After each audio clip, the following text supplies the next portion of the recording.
park's old.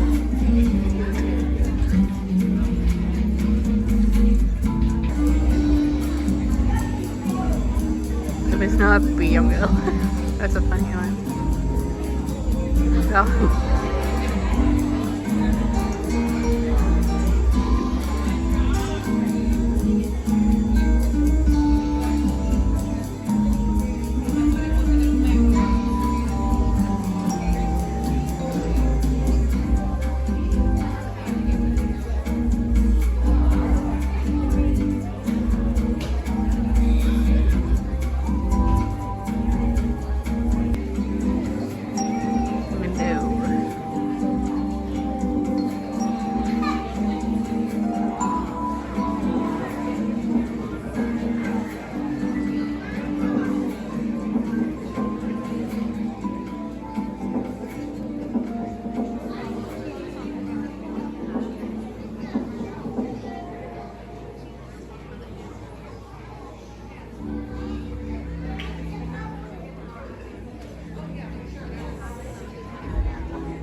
To hear. My name is Rhea and I am one of the animal care specialists here at Busch Gardens. As an animal care specialist, it's our privilege and responsibility to understand animals in a unique way, to fulfill their needs, and to share their tales with people from around the world in order to help you connect and care about their species. Every animal is unique. They each play a critical role in their environment. But which is the most important? Which is the most impressive? By the end of our tales, we'll be able to answer that question. So without further ado, I'd like to introduce you to one of my favorite animal ambassadors.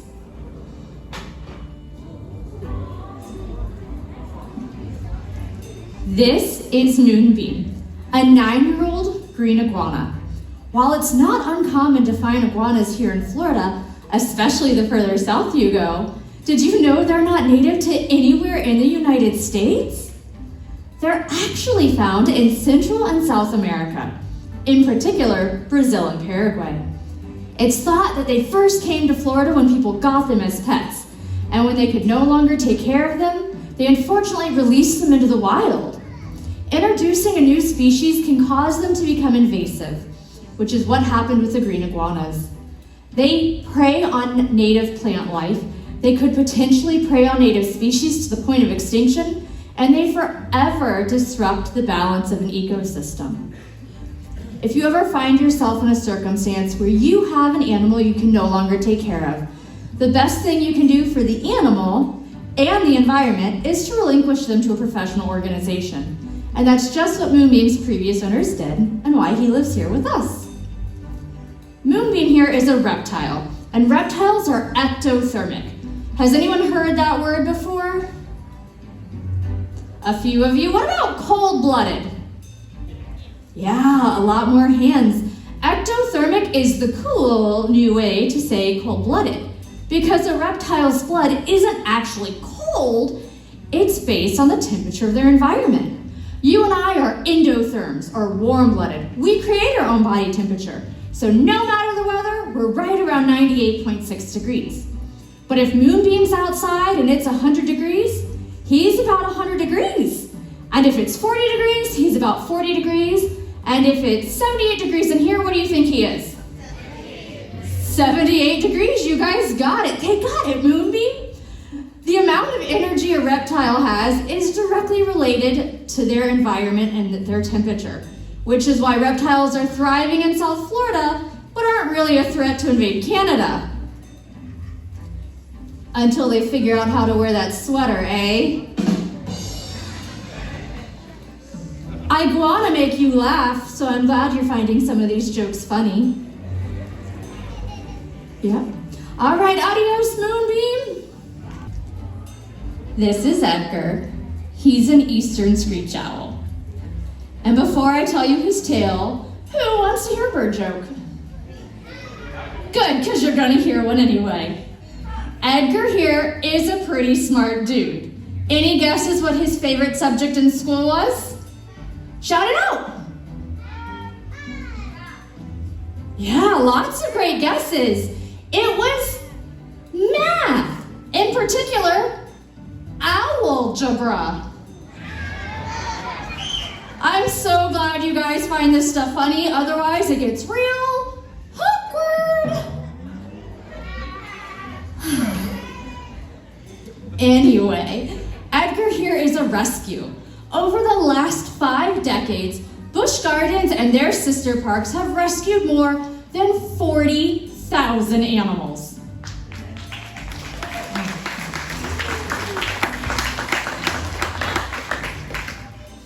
Unfortunately, a few years ago, Edgar was hit by a car. Our veterinary staff was able to get him back to health, don't worry about that, but ultimately he couldn't fly, and the federal government decided he needed to stay somewhere with room service and housekeeping, and we got to be that hotel. So Edgar luckily gets to live here with us at Busch Gardens. Now, because he's a rescue, we have no idea how old he is. He can't tell us, but we do know he's an adult. Eastern screech owls don't get any bigger than this. And even though he can't fly, he can still share with us one of his amazing adaptations, his camouflage. He's doing a great job right now, right? Nobody can see him? He's right here, yeah. Oh, he's not really designed for this, hold on. What if we put him on the wood? There we go. He almost disappears. Yeah. You can't see him, me neither. Where'd he go? Oh, you see him now? Okay, good. I'm glad we kept track of him. Now, screech owls are specially adapted to live in the woods with things that are like brown and dark green, and they hunt at night when it's dark and the lights are low. And with their tiny size and their camouflage, they're more often heard than seen. So if you're a little tiny rat or a cockroach, you might not even know you're on the dinner menu until it's too late. And if you're not impressed with that, we don't give a hoot.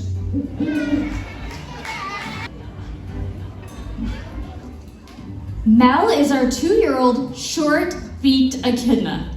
And I heard some people out there say some things they think he may be related to, like a porcupine or a hedgehog. But even though they share a similar adaptation, they all have those quills, they're not related at all. Echidnas are most closely related to the platypus. And they have 2 major things in common.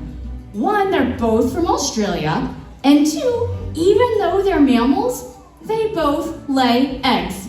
That's right, female echidnas lay eggs. I'm not echidna-ing you. I think we need more laughter. Can we cue the laugh track?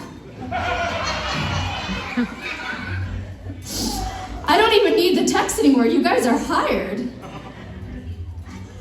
I'm joking, don't cut my mic. Now, Mel was born, or hatched, I suppose, right here at Busch Gardens. We are proud to say that Busch Gardens has one of the most successful echidna breeding programs in the world. Now, there's not a lot known about echidna reproduction. What we do know is female echidnas will lay 1 egg at a time in their very own pouch. And after 10 days, the baby hatches. Now, baby echidnas have the cutest name in the world. Does anyone know what that is? No? I hear some guesses. They're called puggles.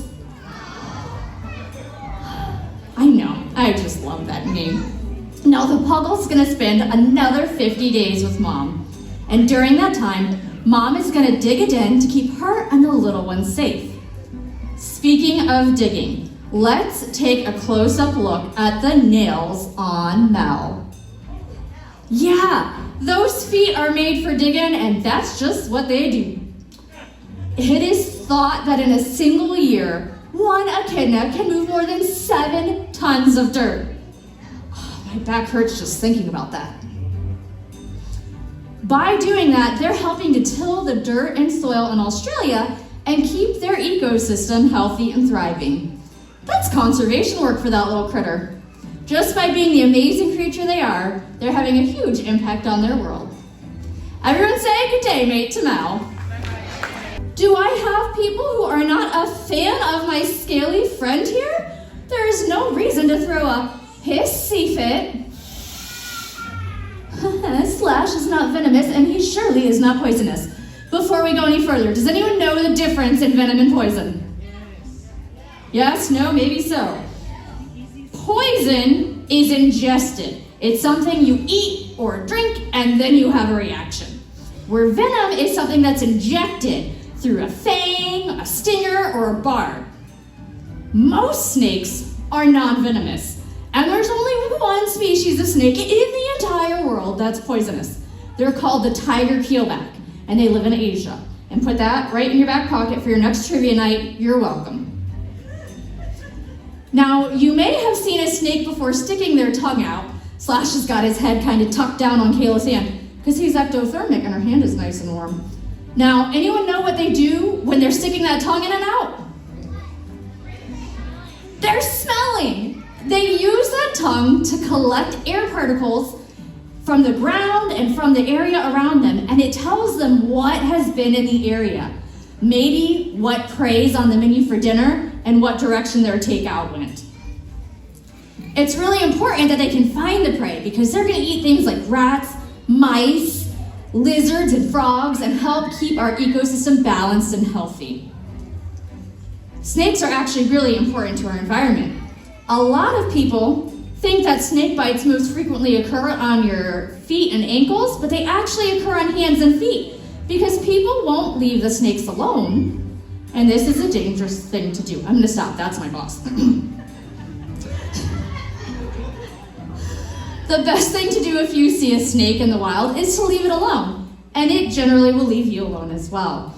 Now, Slash here is a threatened species in the state of Florida because his habitat, which is scrublands and longleaf pines, are threatened due to residential development and agricultural use. So we want to make sure if we see snakes in the wild, we leave them be so they can be the great pest control they are. See, Slash wasn't so scary after all, was he? Well, we'll see you later, Slash. We'll have to soften them up. All right, I would like to introduce you to Baraka. Baraka. Say it one more time. I don't think you heard his name. Baraka. Let's see. We were talking about positive reinforcement, and he had one of his favorite foods that he was not quite done yet with. So this is Baraka, and he's a southern brown hornbill. Get it? Is the joke funny now? No? It's fine. The writers have been on strike. We had to put the show together ourselves. Now, birds around the world are challenging the way we think of intelligence. Some can recognize themselves in mirrors, others can solve puzzles, and some can even use tools to overcome obstacles. For instance, if you were a hornbill in Africa and your dinner of insects and rats burrowed underground, how would you get to them? He uses his beak, which is a pretty amazing adaptation, like a hammer, to break through the dirt and soil to catch his prey, his prize below. Now, Baraka is prepared to show us today something we can all do to help animals near and far in the environments they call home. Let's see what we've got up our sleeves today. What is this? A recycling bucket, yeah. So we're gonna put this here, and we've got some single-use plastic bottles. And we're gonna have Baraka come show us how it's done. Here he comes. What do we want him to do?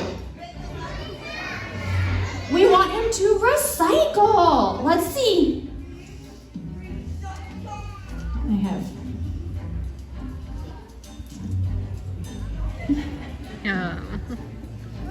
He's shy. Well, we talked about choice, and right now, he wants to make sure he gets all 15 minutes of his fame. He's going to increase the anticipation.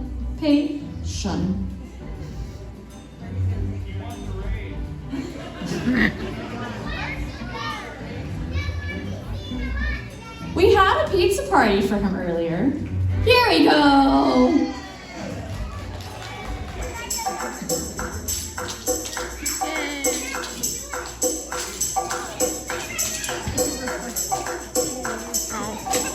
He's trying. He's trying.